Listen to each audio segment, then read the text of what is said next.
Greetings, everybody. I'm so glad to be back making another non-dual astrology transmission. It's been a while. I've been busy on the ground. The European summertime is my very busy social time. But now, as we come into the autumn in the Northern Hemisphere, I'm looking forward to going back to astrology and readings and just weaving with time because it's so rewarding. And I'm starting to see more and more what the masters and the sages meant. And I have got some things to share and some forthcoming teachings and more transmissions about things.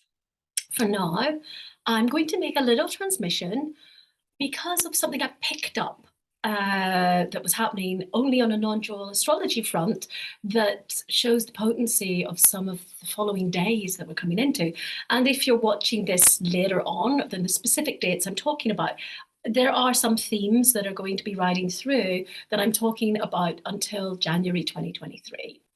So I made a little PowerPoint presentation to hopefully help you visually understand things. There's a lot more I could say. I'm aware that some of this is new to people, and it's really hard to find a middle ground with new concepts and also getting the point across. So I would really encourage you to ask your higher self to assist you to receive the transmission of this if the facts seem a little bit over your head. I find this tremendously important when I work with Indigenous tribes and their first language isn't my language and my first language isn't their language. And yeah, so just ask to receive. And I want to give gratitude to the day keepers, to Jose Arguelles, who brought through the Dreamspell calendar, and I'm honoring the Mayan day keepers who continue to count the days in the Mayan systems, the traditional Chokil, the sacred calendar, and also to honor the rishis, the sages, who really brought through the higher codes of what we call Vedic astrology. And wow, we just as I literally make this transmission, we're coming out of a specific week where the Rishi energy was astrologically very strong. Now, I've just realized somebody's trying to ping me. I thought I'd close down my Facebook, so I'm just going to make them go away. Ding. So sorry if you get little pings, like people generally messaging me quite a lot. Okay, so I'm going to share screen. Forgive me for any clunkiness. And slideshow right from the start. Good, I hope this gives you the ding, the screen. Okay, so I'm calling it from equinox, September equinox, but it's really a little bit before, a little bit after, and a little chunk after, depending on what system we're looking at. So a little bit of an overview of what I'm going to be talking about is I am looking at the intersection of points connected to these beings, these energies, and the celestial bodies who I want to give gratitude to as well. When we look at the systems combined, we're triangulating something. We're working beyond the dualism of saying this system's right and that system's wrong, which I see a lot of. And I feel that there's a divinity with the systems that get brought through at specific times. And there's also a subjectivity where the people situated on the planet, when they brought that system through, what was going on in the collective at that time? What was the symptom of the times and how were people working with that and how was that affecting their worldview? And so when we have a little bit of a critical analysis of the subjective way of analysis and transmission that may have come through for people, we can have empathy for the positionality of what is being brought through. And also we can, by seeing the aspects of it that are great, we can also see some of the shadow aspects. If we put systems together, which is what we often do in academic methodologies, is triangulation, it can help to create a stability of the results. And I'm currently in an aspiration and in the preliminary way of training to work with Kalachakra astrology. So I already work with Jyotish or Vedic astrology. And Kalachakra, the wheel of time, is known amongst many things and many practices that it brings through at having a very sophisticated, comprehensive astrology. And it brings together Tibetan, Chinese, and Vedic astrology. So my little thing at the moment is that I bring through the traditional Mayan calendar and the Chokio into the Dreamspell calendar, which was more recently channeled into Vedic astrology. And I'm finding it's really, really useful for seeing some things that you wouldn't pick up on in a singular system. So I'm going to look at some of the possible collective karmic shifts that may be coming and some of the thematics. And I'm making this transmission on the 16th of September. And this is a very potent date right now. Firstly, we just came out of 7 days of Sapta Rishi, 7 rishis. And this is a time when Tibetans spend a week bathing and working with waters. And we happen to be beside what's regarded as the most sacred well in the UK, in Wales, St Winfrid's Well in the Holy Well area. So we've been very lucky because we've been doing what the Tibetans do. We've been storing water outside, sacred water outside for a week to get it ready to make our medicines. And I find that tremendously interesting because of some of the work we've been doing at the moment. We're working on a journey, a chakra journey. We happen to have been right on the sacral chakra, which is connected to the waters, as this happened. So when we start to dance with time, we start to get the secret good bits, which helps to potentize the medicines we're working with, helps potentize the journey. And one of the things that the rishis stated in the way that people have brought it through, so I don't know if they actually physically said it, but one of the key fixtures around why a person might study astrology is because we're always, especially when we are controlled by dominant systems and pretend time, we often don't have freedom and we can suffer a lot. And the rishis saw that we can play with time. There are antidotes to our karma. There are things that if we're aware of them, we suffer less, okay? We can see it coming. If you see something coming, you know how to prepare for it. And often we find ourselves in some sort of crazy soup of emotions and things like that. And what's wrong with me? And then actually, if we look into the astrology, we can see what that is and how it's playing through. And you know what? Then can go away or it becomes lesser because, you know, when we focus our attention on something, our awareness on something, it changes. It has virtue of changing. This is even seen in quantum physics, things like the observer effect. When we look at something, it shifts, all right? So this is something that we can utilize astrology for, and that's why I'm making this transmission to help you maybe see what's coming. And to be honest with you, way things are lining up, I think you're going to see that, yeah, it's lining up towards that, but how to maybe know what's coming next to help you fill in the middle bit. So I'm going to start first with the Dreamspell calendar, and it's quite good for transpersonal energies, spiritual energies, maybe more new age energies, some people would say.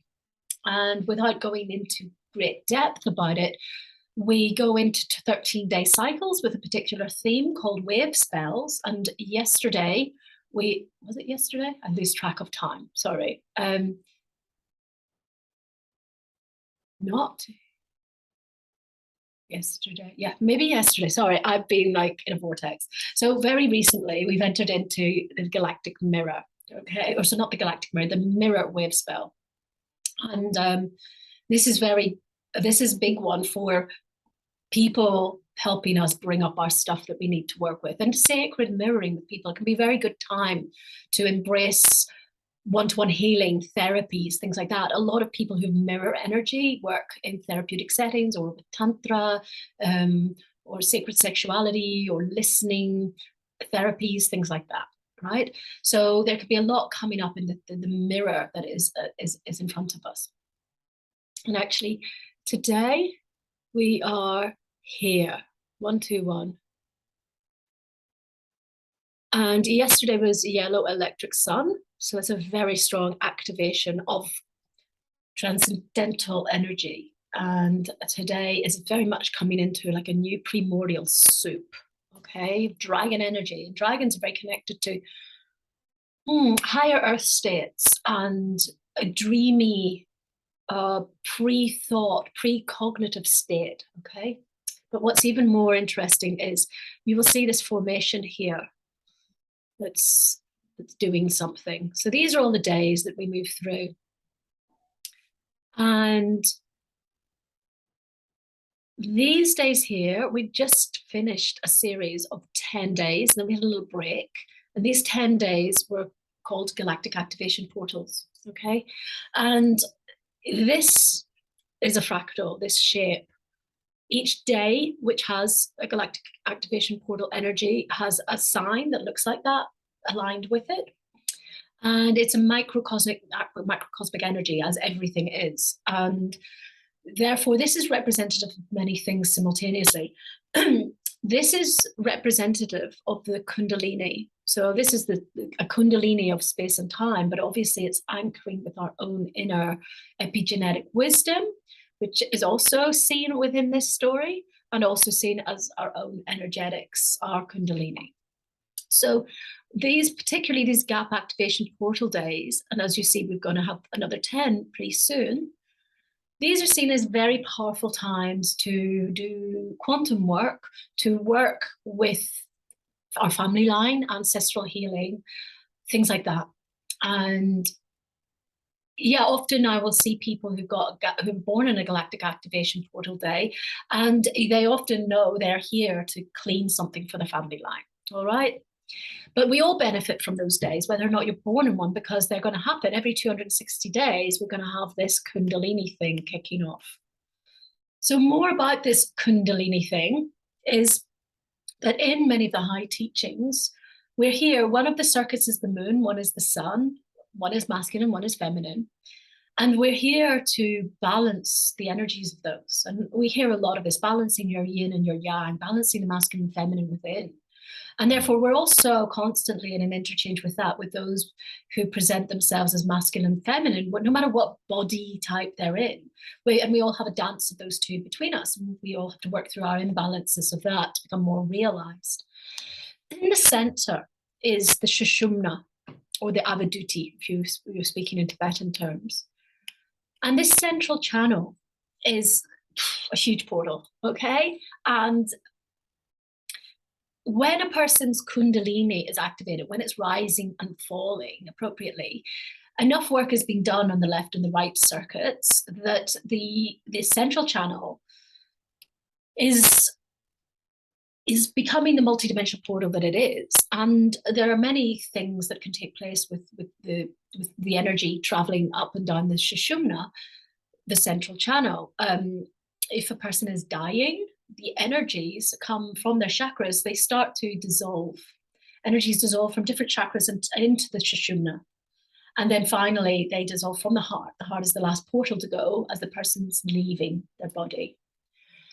And so therefore, you can't get more interesting than that in terms of what's going to happen, because death is, it's a key point. Is the most vital thing that we know is that we're going to die. Yeah. And so knowing a little bit more about what happens at death can help a person have more agency over death and have more conscious death. There are also many tantric practices where we're working energy up and down the central channel and starting to focus energy in different places to create ecstatic states, orgasmic states, bliss states, healing. We could also be dedicating it, when we're working with it mindfully, to actually working with the planetary field and galactic fields. And so knowledge of an activation and safe activation of the Sushumna is really crucial. And we hear of siddhis, these highly realized powers that people can have. And this is all really connected in with the Sushumna and the central channel. And this is also one of the reasons why sometimes people's energy starts to change and they can have psychotic episodes or awakenings or spiritual emergencies, is that this interplay of the Ida, the Pingala, the left and right channels, and then this awakening energy that's traveling through the central channel is hugely important. So what is interesting is that a lot of sophisticated astrological systems show the fractal nature of the body and time in relation. And we are very much governed by space and time when we are stuck in old karma. And the sages, the masters, saw that when we can overcome by working with specific pranayamas and yogas and astrology that we can overcome that control that keeps us stuck in trauma looping, in karmic patterns. And therefore, there is a lot to say about starting to work with space, time, pranayama, yoga mindfully, because the sages brought through these systems to help us antidote suffering, to overcome our karmas. The more, we've all had, if you believe in reincarnation, we've had millions of lifetimes. And therefore, sometimes we can think we're very unlucky, but actually when karma is ripening from other lifetimes, we've got this really amazing opportunity to become clear of it forever.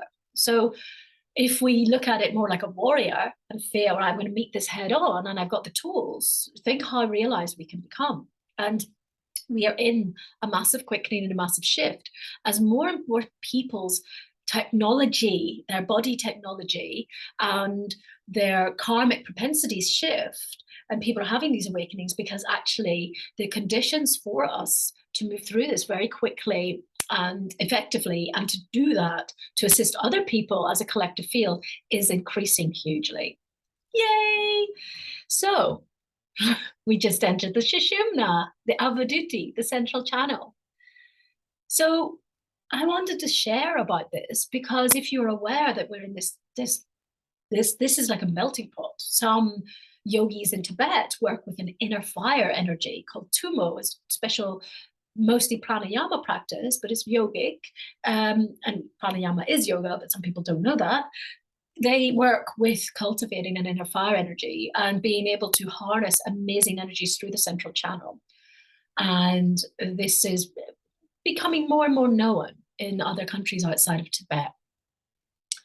So we have the propensity to do very big work. If I mentioned earlier that energy dissolves into the central channel at the point of death, and that's not just in the Tibetan system that's shown in the Bardo teachings, but also this is seen in things like the Dying Consciously program that's taught through the Four Winds Society in Peru. So it's not just one cosmovision I'm referring to who see something about this dissolution and dissolving of certain energies that takes place into that channel.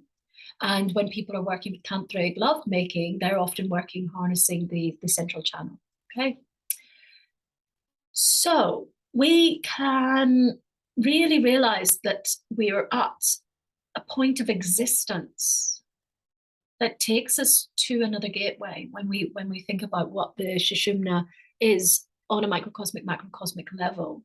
Something very big is taking place, and we have this opportunity when we're there to go to this beyond the veil state where it potentizes the quantum effect. It's gone beyond even a masculine or a feminine or a moon or sun energy, and to some degree that's what will happen to us when we leave our bodies, because we are here with this sense of reality that's about, here's a sun and here's some trees and things like that, and that's our subjective experience of the mundane world, the gross appearances that are around us. But actually, for people who may have gone into visionary states or taken things like ayahuasca, you may have seen that all is not just what you see in gross appearances. Okay, so we have this quantum 0 point state that we may be able to attain if we focus on understanding this central channel right now, and that it's got potentiality for now. And if we look, the Queen just left her body, the Queen of the UK just left her body, and many people see this energetic changing of the guard that's taking place, and a lot of key people left their bodies. There are some key origini leaders who just left, maybe not leaders, but seen as kings in their own right, beautiful beings. There's a man called Uncle Jack who lived in Melbourne in Victoria State, and I met him once very randomly, and I was sad to see that he's left his body. And many people are saying he's a true king, and he really had a beautiful energy and field. So there are a lot of people going in a batch right now, and it feels like some old codes are being dissolved to go. And so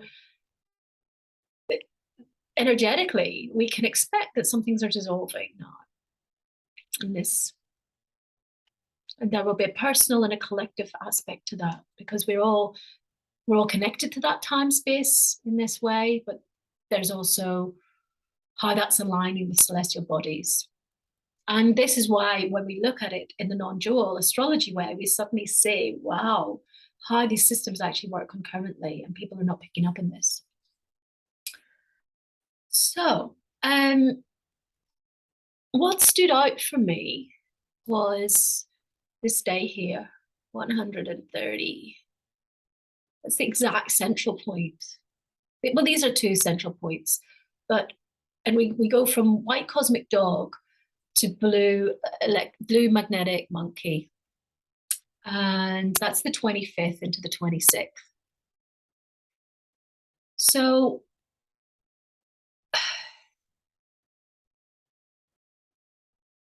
we talk a lot about the 3D, 5D shift, and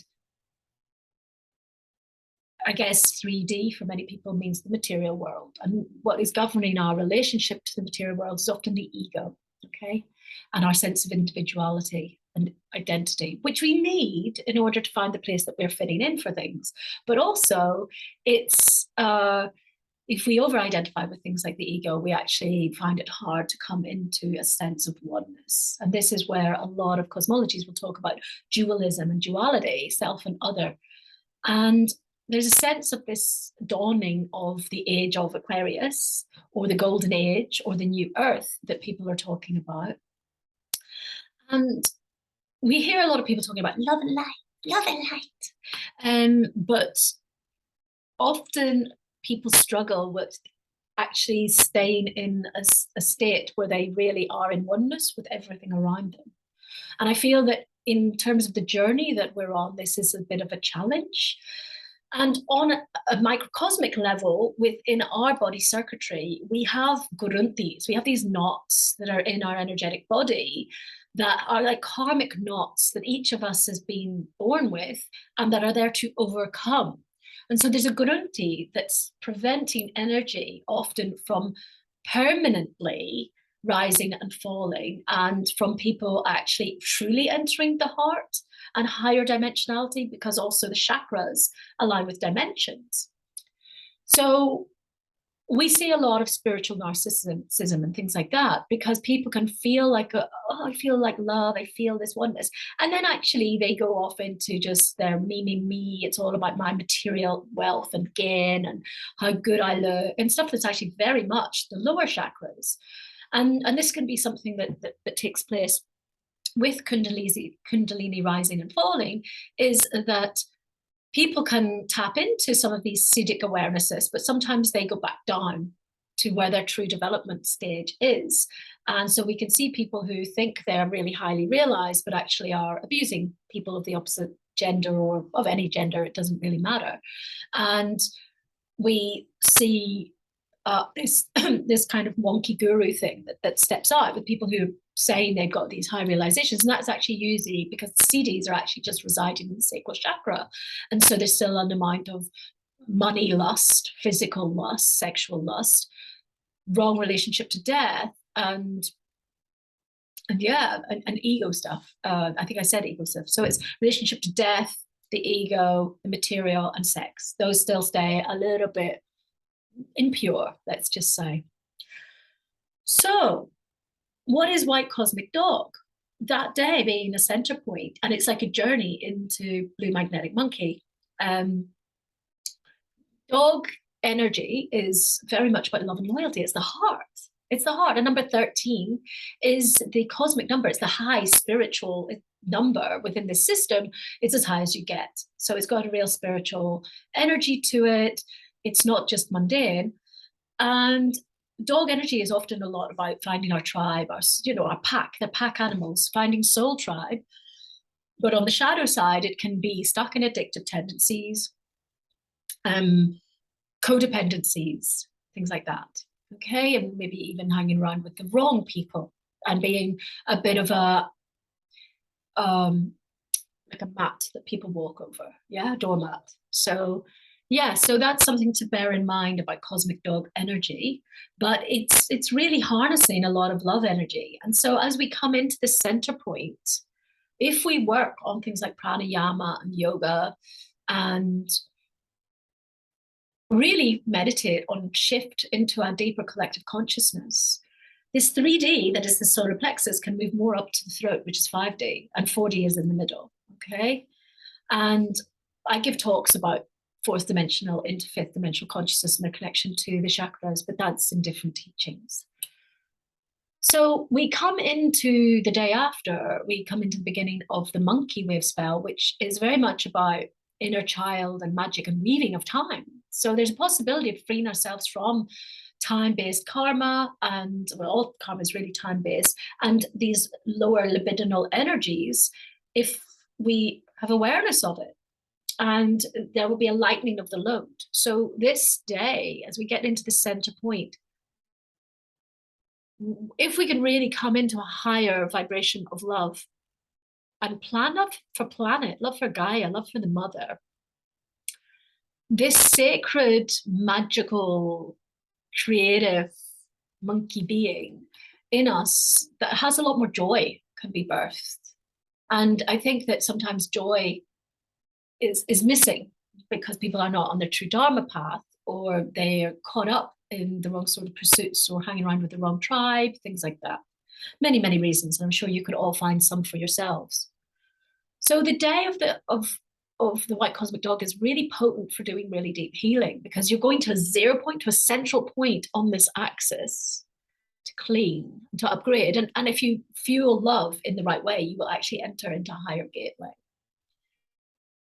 And oh yeah, I could go on a lot, but I'm not going to. I hope you're getting this. I want to move on. So I've told you a bit about that 0 point, that central point. Now, what's really interesting is when we come to the traditional Mayan calendar, the same day, the 25th, is 7 Can. And 7 is, in that system, it's the peak. We start at 1, we go up to 7, then we go back down to 13. So number 1 and 13 are not that strong. They all have strong qualities, but 7 is very powerful. It's not necessarily stable, but it's powerful. And if we look at our wiring in many systems, we're seen as having 7 major chakras. And Can is serpent energy. So when we talk about Kundalini or epigenetics or wisdom, the serpent is a key totem. And therefore, we've got this deep dance of, and for me, 7 is very much about Kundalini work, serpent work. So we've got basically the most potent day of really the chakra serpent codes is peaking that day. And I happen to be hosting an immersion right now, and people are right in the middle of their chakra circuitry, right, as they do that journey. So these days are lining up in this amazingly potent way that the planetary Kundalini, they were at the middle point of the serpent energies, and the serpents are Kundalini. They are our DNA. We have this possibility as we work with the microcosm of what the DNA serpent is saying, to create epigenetic change, to take codes off that no longer serve our family line. And I really think that this portal, the Queen's migration, is taking some codes off, but we're all able to do our bit, because there's this lining up that's taking place. So I'm sure you're all aware that 7 is seen as a very mystical, sacred number. We have 7 major chakras, as I said, in many systems, not all systems. We talk of the 7 sisters, the Pleiades. This is an incredibly important constellation in esoteric wisdom and in indigenous science.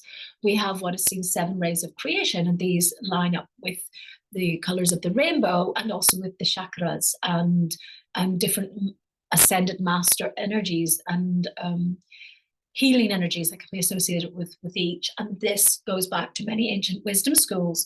And you can look at Mark Amaru Pinkham's work on this. He really goes into deep depth about the 7 rays of creation and can initiate people into that knowledge system. And in the Vedic system, we have 7 major planets. So we didn't have things like Neptune, Uranus, and Pluto in the original times, but the major planets have more of an influence over our day-to-day energetics. So, and 7 days of the week. Okay, so lots going on there. And and in this system, this 7 serpent energy, which happens to be during Kawok Trisena. And Kawok energy it's like a midwife energy. It's powerful life-death moments. It's transformative. It will bring new growth, but it does it in a powerful way. So yeah, very potent. Okay, so I would say that that day is a potent portal for life force energy, power, and intuitive wisdom. So again, if you're meditating on that day, brilliant. So now I'm going to go into Jyotish, to Vedic astrology. Again, I'm trying to not go on forever, but I have other little transmissions about some of these terminologies and their importance in the different systems. And you can look at my channel to do some homework or come to some of our satsangs or trainings about this. So we happen to be on a new moon on the 25th of September. So how amazing is that? And in Vedic astrology, it's in Virgo. Okay. And this is where it gets really interesting. The 25th, it's around the 25th. My astrology software doesn't give me the exact date, but it will be some point between the 22nd and the 25th. And we move into the new energy, 25th, 26th. We have a new karmic node shift happening on the 25th, 26th order. And K2, which is a little bit like the South Node in Western astrology. K2 is this headless serpent energy.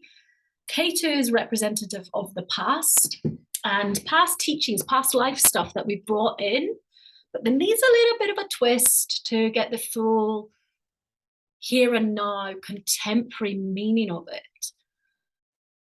That energy is shifting. So not only do we reach the central point, the 0 point in the Dreamspell calendar and the traditional Mayan calendar, but K2, this really karmic node, is going to do something different. And here's K2 here, Mr. Serpenty, fishy, whatever. He's depicted in different ways. K2 is the part of this Azura serpent energy that was cut up, and this is the bit that doesn't have a head. And therefore, K2 can be a little bit directionless. The beauty of K2 is very much aligned with moksha, liberation, not having to come back to samsara, to this karmic existence. But it also has a sense of indifference, and by being associated with the past, its placement often shows we've got something that we're bringing through from a past life. So if it's in our natal chart, where it's sitting shows that we brought in some karma from a past life, and we probably attained some deep teachings on something. So those are not going to propel us necessarily into the future. But what happens is often we feel maybe comfortable with that scenario. And obviously, if we're connected to a birth that we had in the 1500s, and then we time travel over to here, those concerns are not fully met in this life. And so sometimes K2 still has medicine. It will bring us into both the K2 and the Rahu. They bring unexpected shifts in for us. So whatever it's sitting on, the sense of meaning of that is going to bring up something for us. And the best way I can think of right now to explain that is to probably take you into the last few months and to have a think about what was going on for you. So K2 was connected to a constellation called Vishaka, and that's just coming out of that. And one of the things that Vishaka is associated with is our power. It's called the star of purpose, and so our sense of purpose. And it will bring medicine and teachings that are unique for each person, depending on where your K2 is. So, is it for everybody? It was in Libra. But was it in the 12th house? Was it in the 5th house? And this is where you need to look into it for yourself or get a reading. K2 in Vishaka, for me, and mine was, well, I'm going to tell you the story, so I hope it helps you understand. I was doing some voluntary work with the Tibetan Lama that my dear teacher, Khenpo Rinpoche, and his Sangha. And I was starting to kind of flail around. I don't know what I'm doing next. I don't know. What's my role with this group? And what's this and what's that? And I just was like, I just feel I don't know. I don't know where my purpose is. And I was so busy working that I hadn't had time to check my astrology for 3 or 4 weeks. I hadn't really sat down with my chart. I'd been really busy for months. And then I took a little bit of time out because I wanted to reorientate myself before some really deep initiations. And so I suddenly got my chart out and I was like, oh, there it is. Ketu's in Vishaka, the star of purpose. It doesn't know what I'm having this cut off head feeling about what's my purpose. And so for me, it was sitting in my 5th house, which is a lot about what's my dharma, okay, and how am I doing that? And that was exactly what was up for me at that time. And once I looked at it, my energies just came back and I got ready for the next thing. And I just had to see it to realize what I was feeling. Okay. And then I spoke to a student who has similar astrology and he said, I've just been feeling like I don't know my path. I don't know my dharma right now. And I was like, look at this. Okay, here's this. And then I had 2 students who had it in the 11th house, which to some degree is about gains and things like that. And they've been struggling understanding what bit of their work to focus on to kind of get a better income or to specialize in to get them to the next level, right? And so I made them a transmission at one point when I was understanding what was happening for me. I said, oh, you might find this is going on for you. And they went, thank you. I really needed to hear that today. So if you were struggling with or having a little bit of a journey with where's my purpose and in a specific part of your life, that was the Ketu in Vishaka that was up recently. And I guess I had my own little moment with it, but you may have found that you suddenly maybe recently started to get the medicine of what the universe was trying to teach you, because the collective karma for all of us has been that Ketu has been in Vishaka in Libra. And so in some degrees, that's also about working with people. And it can be working in a kind of helpful way, therapeutic way, diplomacy. There are many, many things that could be taken on, but it's also the house it's in that's going to be really important for you. And obviously, then there are things like what is aspecting in your own chart. So if you were struggling with what's my purpose, and then suddenly you've been like, oh, I'm starting to get a little bit of an insight, that was what was supposed to be happening for you, right? And hopefully that can help you to get your head around how Ketu can make you suddenly be like, I don't know. Because for me, I had to be in my, I don't know. And then I got my renewed sense of purpose that was higher, more spiritual dedication to stuff with the Lama that I'm working with and to my platform's work. And it was all actually better and bigger than I'd been praying for, but I had to go into that wasteland of indecision and not knowingness, that quest in the void to come out with the next bit. Okay. And this is where I really hope that we can give you some support for what's coming. So Ketu's now moving into Swati, and we'll look at Swati in a minute.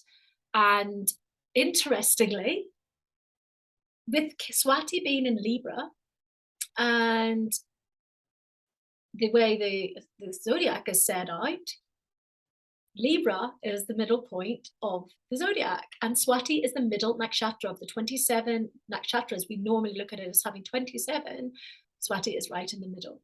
So you see what's going on in these 3 systems. We've reached a middle point of some journey that we're on and of something we're going to come into. And the short discussion is that Swati is seen as the most independent of the nakshatras, of these constellations that affect the planets. And therefore, we can expect that our sense of independence is going to have some challenges. And where that sits for you, what house that's in, is going to mean something. And that to me, there's a perfection of it. And we'll talk in a little bit about Saturn coming into Aquarius, but our notion of what we do on our own and who we are as an independent being and how we thrive in that sense is going to shift. And ultimately, we're going to come out of that better, but there's going to be some challenges. And Swati, it's going to be in Swati until July. So given my own experience recently of Ketu and Vishaka, there's a point where you can be really in the soup. And then there's the point where you start to get the medicine.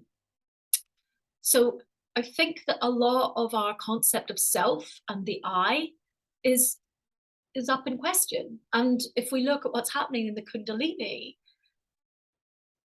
yes, quite possibly so. We really need to work through that grunti, that knot that keeps us overly individuated, because we cannot start an age of Aquarius without it. So let me just see if I'm doing this the right way around. I'm going to come back. Yeah, I'm just going to do it this way. So this, you've heard of the age of Aquarius. And when we work with Khenpo Rinpoche, he's talking about the golden age. And you will hear different people say different things. No matter what, in the Vedic system, Saturn, the head honcho of karma, is coming into Aquarius. Saturn came into Aquarius very quickly this year to give us a little bit of a flavor for about 3 months. Ketu's now retrograde back in Capricorn. And so a lot of people are in revisiting and a tying up of some loose ends. You may find you had certain projects or things that you'd been doing, and then they went in the back burner, and now you've come and you're finding, oh, I was working on that thing, and actually, oh, I've half done it, and now I've got to finish it. We certainly found that we had like unfinished projects, and then we've gone back and gone, oh, we've half made this course, that's brilliant, it's already half done. So we're revisiting old work and completing it now. So Saturn's going to come into Aquarius in January, and this is signifying a lot. Saturn's quite happy in Aquarius. It's got more freedom than in Capricorn. And Aquarius is a very independent sign. It's quite eccentric. It doesn't abide by the conventional rules, and it is more visionary and more innovative about things like new societies, new epochs, new ways of doing things, new technologies, new communities, less rigid top-down approaches. And Jupiter's already gone through that. So Jupiter, the planet of expansion, has already gone through, but we cannot do something until Saturn goes in there.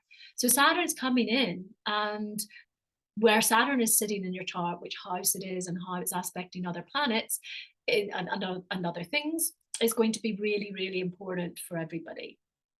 And for me, it's perfect astrological sense for us to have a bit of a cosmic soup around what our notion of independence is, because when we're looking at it from a contracted viewpoint, we're not going to bust through into the more lateral thinking and dynamism that true Saturn Aquarius is going to wish to bring us. So a little bit of suffering and not knowing and challenging the way we've done things, where we've become comfortable before from the way we did it in the past, is up in question. How cool is that? Not cool if you don't know, though. So yeah, so that's how that's going to be. And it's interesting that the day that we come into Ketu in Swati, we actually have a stellium. We have several planets all sitting in Virgo together. And it's interesting, we get sun and moon together. So isn't that interesting, where we talk about the sun and moon channel, the left and the right, they sit together in that state. So, and Venus and Mercury are there as well, I believe. And then of course, we've currently got Mercury, Saturn and Jupiter in Vedic astrology all retrograding. So there's a lot. It's like revisit this, okay? Because then we're going to have this interesting liftoff from January. There's more I could say about what's happening from March, from equinox next year, but just to take us to January, I think it's quite interesting, because when a lot of people talk about the new year, and we've got the new year starting in January, and it's not the new year. But what is interesting is that we are going to have a bit of a new year feeling because of Saturn moving into Aquarius and feeling a tangible shift. I would caution against jumping too quickly into things, because there's still some astrology that's holding things down, like Mars in Taurus, not meaning there's not full warrior, get things focused. And then Mars is going to change around March. So we're going to have very much that astrological kiss that we get in March, April. So that works very well in the Northern Hemisphere because people get this spring feeling and they come back out of their kind of monoblob hermit thing, and that will be good. So that people will be gestating, well, not gestating, what I would say, starting to emanate the shift, but they won't have it in a tangible sense for a few months, where Mars will then drive them forward. So again, what's K2 going to twist on its head, right? And then this is where we can really look at what's happening on the global scene and what's personal. And hopefully with this mindfulness over it, it can help you prepare. So it strives for strength and independence, philanthropy for educational institutions, travel, tourism, and aviation industry, and fluctuating relationships and partnerships. So there's also already quite a lot in there. And yeah, there's a kind of wandering energy that Swati has that can be a little bit volatile sometimes, even though it's highly independent.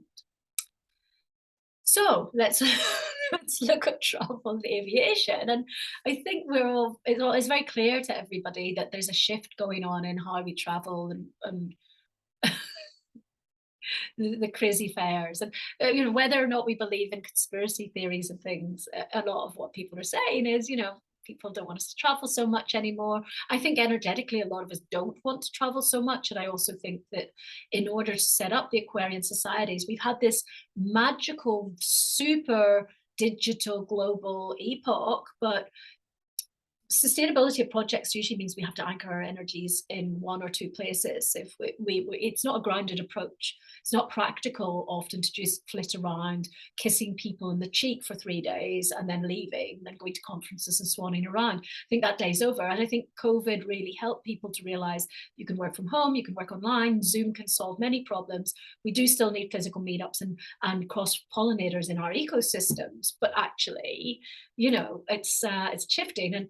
And the whole, many people are saying the whole concept of flying is changing, whether it's a climate change type thing or whether it's the costs going up because the price of fuel and things are going up.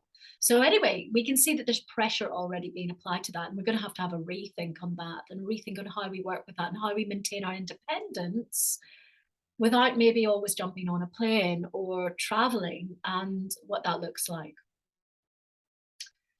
So how we work with education could be shifting. And again, if you look during COVID, a lot of universities struggled. A lot of them would bring everybody in, get the money, register everybody for the beginning of the year, and then lock them up in their halls of residence and not let them fly home. And then it was chaos. Yeah. So there's a lot of rethinking in education. And then I think also a lot of institutions like universities and like these ivory tower institutions have to undergo change, because in an Aquarian way of being, those didactic styles and ways of kind of excluding, that they're not inclusive, are not going to stick in the way we're going into. There's a lot of decolonization needed from institutions. And I think a lot of us who've maybe been preparing for the golden age, the Aquarian age, the new earth, have been working with alternative education systems for quite a while and mapping and working with the more community setting and maybe with metaphysical work or fusion styles that are not so overly academic. I'm just going to get a glass of water. Bear with me.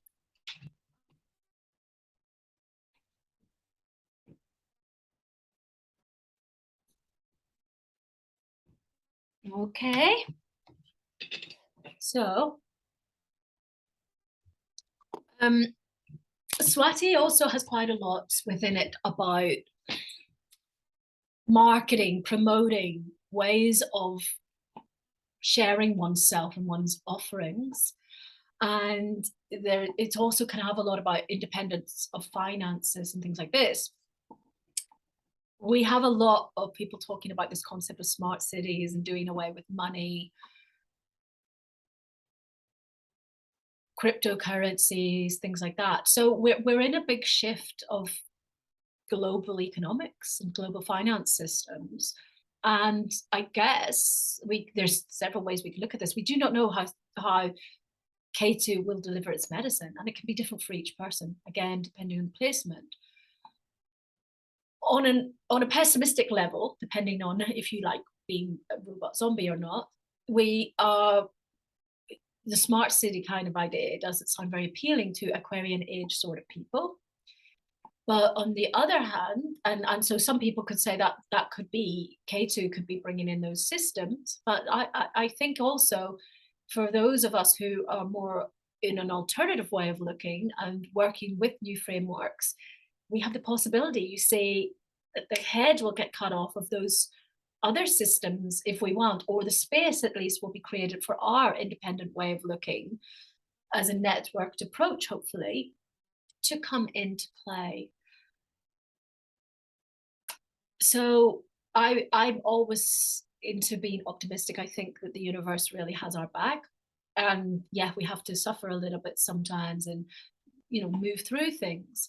But it's really interesting that we're looking at possibly a very austere winter, a lot of people challenged with heating their homes, a lot of people losing a lot of savings, and a review of economic systems. And I think that a lot of people who maybe have been too tied to material comfort may find that there is a deeply spiritual teaching coming through for them about that attachment to luxury and an attachment to the material, because the materialist paradigm really takes us away from our true spiritual nature. So bang on point, it can be that K2 is eradicating stuff that people became comfortable about. If we become too comfortable in life, we don't grow. So there could be a lot of austerity coming. And so a lot of people will probably immediately contract when I validate things that they don't really want to say.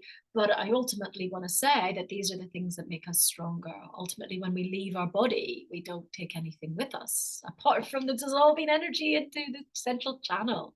So it looks like some really interesting stuff is afoot. And as I've said before, this will be different for each person depending on their unique astrology. So to recap, we've got this massive zero pointing going on.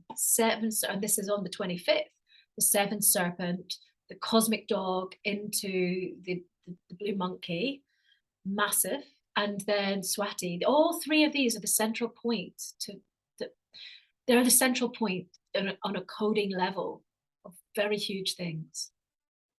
And so we are on a microcosmic level, and it's depicted in the Dreamspell calendar. We are at this point of being able to really work our being to go beyond the materialist way of looking, the over-individualized sense of self. And I think that coming back to what's coming across as a little bit delusional, we see a lot of these spiritual influencers and people who are all about the cult of the self and their name and the attachment to name and a certain sort of persona and those sorts of things, which are very much about this independent self. A lot of people who've been like, I'm the queen of my market, it's just me, I don't want to collaborate, are going to find that they're going to be rubbed a little bit, I feel, because Aquarius will want them to have their independence, but to collaborate. And so austerity can create collaboration. And ultimately, permaculture is about finding where we can interact with our ecosystem and save energy and resources. So when people are stuck in a false material paradigm, there's no reason for them to do that, because they're continually wanting to be the head of their game. And a lot of coaching and things like that have taken place for them to feel that they have to become the something of something. And, I am the specialist in this, or the goddess of this. I see a lot of people being like, I'm the goddess of this. Like, where did that come from? That is suddenly going to feel possibly a little bit shaky, because it's not really got any lineage. It's not got much around it. And so it can be great at creating some humility for people to actually look at how they can create a more robust um, concept of exchange, interchange, and collaboration, I think, whilst maintaining dynamism and charisma for the right thing. But what the right thing is going to change. And so a lot of people may find they're holding on to something that doesn't help them weather the storm. So that's why it's maybe a really good time to think about how you're going to get ready and how you maybe start to come into a more horizontal synarchic way of interchange rather than thinking that you have to be the queen of something or the goddess of something or this or that, and start to really drop into resonance and finding the right groupings of people to support each other. How that's going to look, I can't say. But that's a really big mechanism for helping people to come into true 5D, because you see what happens is normally people stay, they talk about the love and light, but they're still in the kind of corrupted heart chakra aspect, which can be still where the fear-based part lapses people back in. So if people are worried about money and worried about their success and things like that, they're going to keep going down to the lower chakras. So it's going to be a very interesting initiation for people. Can you actually go into not giving a shit and just coming into love?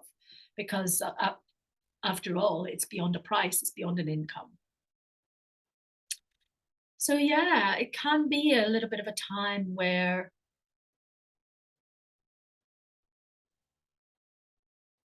rehashing something that everybody else is doing starts to become redundant. True independence will have to be birthed out of that. And what I see a lot of at the moment is a lot of people who are transitioning into a more conscious way of being of sorts, but have maybe limited repertoire and are all kind of doing the same thing. I think that's going to be challenged a little bit, but that's going to be great because it's going to push people to actually finding their true offerings.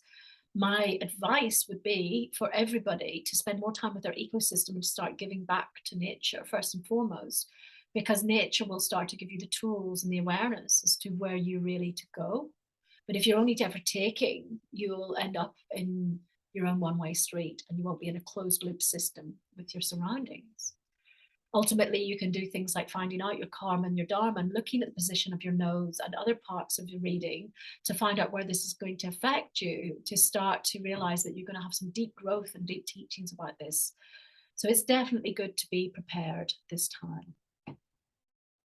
Finally, I'm very excited to start to say that early in 2023, myself and several other astrologers are going to be putting together a team of very proficient global astrologers, and we're going to have a non-dual astrology symposium to help you to understand how we can zero point and understand these systems to actually begin to weave time to create the quickening for the golden age, for the new earth timeline, for the Aquarian age, and the antidotes to this contracted, very long-winded karmic upheaval that people experience, and actually understand the yogic way of how we can actually just use this as a beautiful challenge, and deep medicine where it's always more gentle. No, I shouldn't say that. No, don't say that. But basically where we're always given an opportunity to find the meaning in it and the upgrade. And if we're paying attention and truly want to do the work, that actually it creates greatness and not so much suffering.